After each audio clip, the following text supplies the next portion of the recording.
Бүгінгі күнде татар тілінде, өзінің туған тілінде мәгълүмат чаралары шақты көп.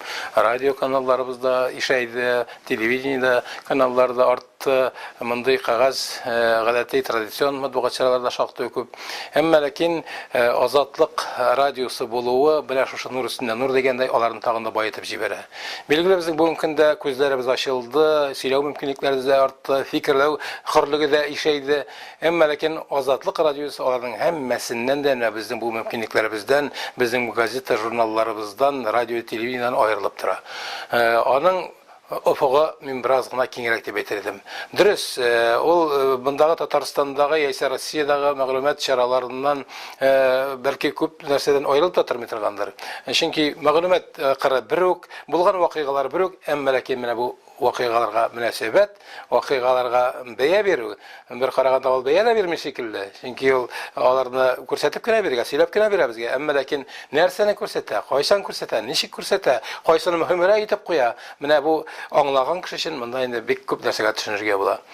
Минем үземнең Азатлык радиосы белән танышуым бик күптәннән булды, яшь вакытта ук булды, мәктәптә укыр вакытта ук булды. 1962 елда мин Түбән Кама шәһәрендә беренче мәктәптә укый башладым. Ул вакытта шәһәр әле яңа төзелеп кенә килә, анда бер дистәлек кенә йорт бар һәм шул басу уртасында бер мәктәп. Мәктәптә безнең бик әйбәт радиоузел бар иде, һәм анда бик әйбәт аппаратура бар иде. Ни өчен әйбәт? Чөнки ул аппаратура бер мәктәп өчен генә түгел, бөтен шәһәр өчен иде. Анда демонстрация булса, төрле чаралар булса, музыка да biz şundan şu radiouzелда мәктәптән җибәрә идек. Һәм көннәрдән бер көнне мәктәп директоры мине шушы радиоузелның җаваплы кешесе итеп билгеләп куйды. Без тәнәфесләрдә, бигрәк озын тәнәфесләрдә төрле әдәби тапшырулар, концертлар оештыра идек.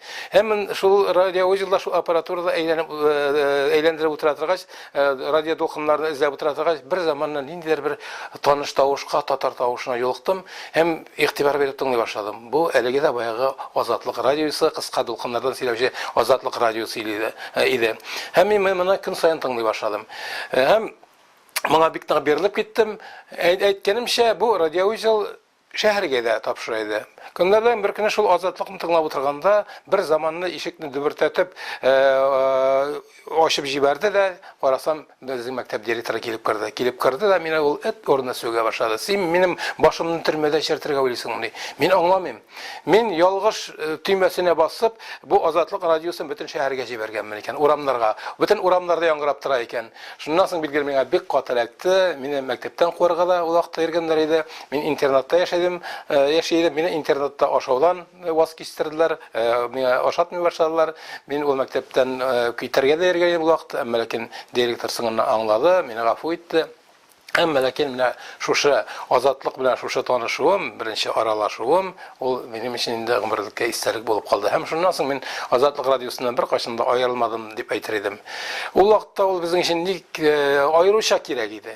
Чөнки ул вакытта без ала алмаган матбугатны совет газетларыннан, журналларыннан, радиоларыннан ала алмаган матбугатны Азатлыктан ала алып булыр иде.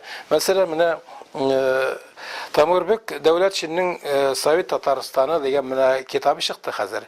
Бу китап ул заманда Азатлык радиосыннан көн саен диярлек тапшырыла иде. Бу вакытта тыелган китап иде, тыелган мәгълүматлар иде. Әмма ләкин бүгенге көндә ул менә заманаларның ничек үзгәргәнен күреп торасыз. Ул бүгенге көндә инде үзебезнең Татарстаныбызда китап булып басылып чыкты. Димәк, ул вакытта ук дөрес юлдан барган Азатлык. Демәк, ул вакытта ул безгә кирәкле матбугатны биргән. Ул бит безгә каршы түгел иде, татар халкына каршы түгел иде, Совет дәүләтенә каршы түгел иде. Ул бары тик безнең идеологияның бик дөрес булмавын, аны дөрес юлдан алып барсын, ниләр эшләргә кирәк икәнен генә безгә аңлата иде. Ул вакытта сөйләгән нәрсәләр Азатлык радиосында безне өндәгән чакырулар, ул бүгенге көндә аларның күбесе тормышка ашты. Демәк, Азатлык радиосы ул вакытта да әйткәнемчә дөрес юлдан барган һәм бүген дә әйткәнемчә ул безгә бик күп әле башка урыннардан ишетеп булмый торган, белеп булмый торган мәгълүматларны бирә. Шунысы белән ул миңа кадерле.